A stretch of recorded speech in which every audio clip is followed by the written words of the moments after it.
I'm always smiling, waving, trying to meet new people, so I didn't think anything of it when an elder stopped me. And stopped me, y'all.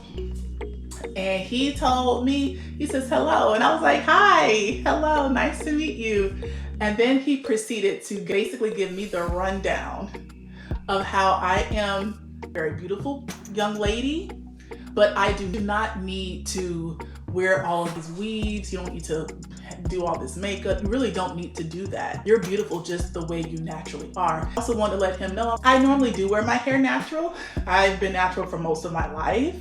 I've been Afro story for, up until this year when I decided to call myself online Bribourne, someone that's a huge advocate for natural hair, natural expression, beauty, beautification practices that are African inspired. That's been me. At that moment, I'm trying to put on like my anthropology hat. I tried to bring up civilizations of the Nile Valley, like where they had, wigs and weaves, that it was very popularized and a commonplace thing, as well as something that was embodied by the royal class and the priestly class, because they had to shave their bodies, daily, the priests of that era. So I try to let him know, from the most earliest civilizations, we wore weaves and extensions and things like that. He was like, yeah, you don't need to do it.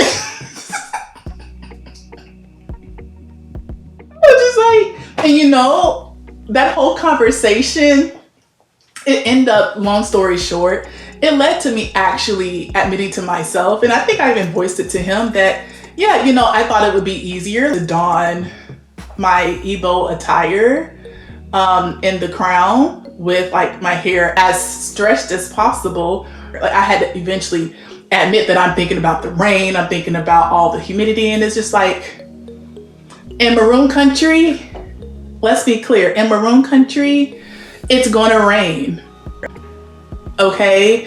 It's going to rain, it's going to be humid, it's going to be hot. The weather is unpredictable, although my dad will make it very clear he can read the rain. He taught me one day, we were looking at the mountains, and he can tell from the fog of the mountains exactly when it was going to rain, but that's a whole nother conversation.